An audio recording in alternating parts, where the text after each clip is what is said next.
A strong set of numbers posted by JSW Steel in the third quarter, of course, aided by the massive surge in realizations that we have witnessed. In fact, that's something that has caused the margins of these steel companies to surge to close to never before seen levels or decadal highs. JSW Steel as well, no exception.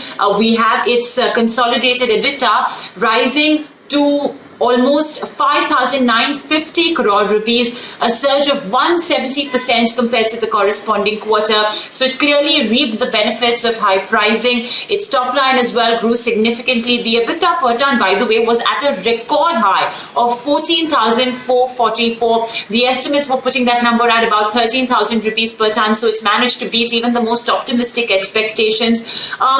What's more, there has been a rise in JSW Steel quoted EBITDA, but that loss in most of its overseas subsidiaries did continue, though mind you, they have narrowed quite significantly.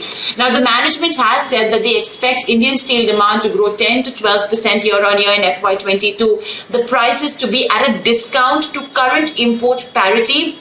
It has lowered its production guidance to 15.2 million ton from 16 million ton earlier, but it says that it is going to be meeting its sales guidance of 15 million ton in FY21.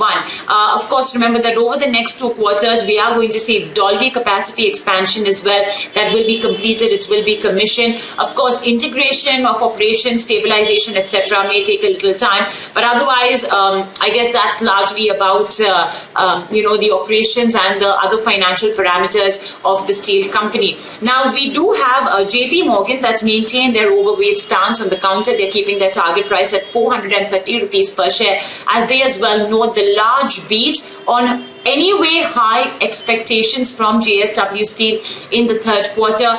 What's more, they're saying that given that steel prices have gone even higher, largely in the first month of this new year, Q4 will perhaps be even better with steel prices staying strong. Of course, a bit of a dampener could be the surge in iron ore prices, but again, remember, JSW Steel has managed to commission all of its 9 iron ore mines in Karnataka. It's got a couple of mines in Odisha as well, which will be commissioned over the next few, quarters. So that will perhaps take away some of the supply constraints as well, and just sort of iron out operations in a better manner.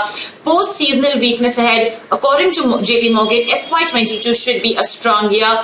And they also say that the small correction that we've been seeing in steel prices is more seasonal in nature as we approach the new year. So that's JP Morgan on JSW Steel. Even Motilal Oswal has reiterated their buy stance, saying that this is an extremely strong quarter, strong earnings outlook as well, because they expect Q4 to be even stronger.